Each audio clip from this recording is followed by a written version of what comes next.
पाकिस्तान तहरीक इंसाफ के चेयरमैन इमरान खान न सिर्फ अपने मुल्क बल्कि दुनिया के दीगर ममालिक में भी यकसा मकबूलियत रखते हैं। इसीलिए PTI की हुकूमत को खत्म हुए कई माह गुजर चुके, लेकिन इसके बावजूद बैरून मुल्क में उनके अब भी चर्चे हैं। साबिक अमरीकी सदर डोनाल्ड ट्रंप ने एक मकामी तकरीब में इमरान खान की हुकूमत के खात्मे पर गुफ्तगू की। अमरीकी सदर डोनाल्ड ट्रंप का कहना था कि खान साहब को क्या हुआ, मैं उम्मीद करता हूँ वो बिल्कुल ठीक होंगे। डोनाल्ड ट्रंप ने मजीद कहा, मेरे सदारती दौर में इमरान खान के साथ बहुत अच्छे ताल्लुकात रहे। इसके बाद पाकिस्तान के अंदरूनी मामलात बिगड़ने से उनकी हुकूमत का खात्मा हो गया। अमरीका के साबिक सदर इमरान खान से मुताल्लिक गुफ्तगू सोशल मीडिया पर वायरल हो गई।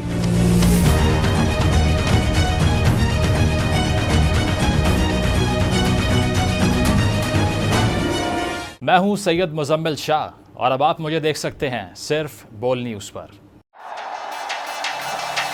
जिंदगी एक मैदान है और PSL 8 में हर टीम को छूना आसमान है।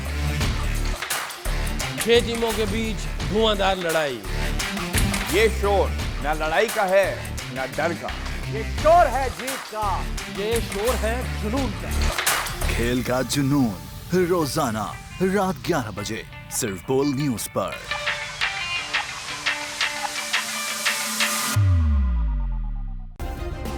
सब्सक्राइब करें और बेल दबाएं ताकि कोई खबर रह न जाए।